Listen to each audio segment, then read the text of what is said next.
So here we are again, Austin, Texas, where we had that snowstorm. Haven't seen since 1947, and then the electricity went out. We had this big old power outage. It went on after 44 hours, and then the electricity turned off again.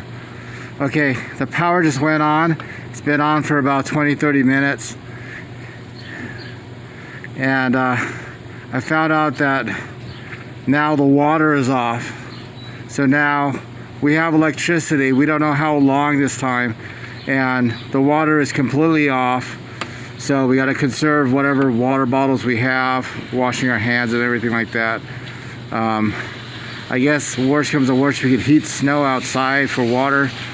But that's about it. So that's going on here. Everything looks secure at the store. Nobody's tripping yet. It's pretty cold. Not even the birds and things are really used to this weather.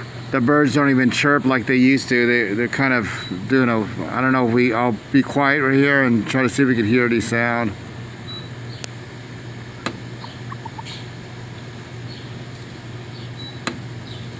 Birds are barely chirping, so I'll be quiet for a moment.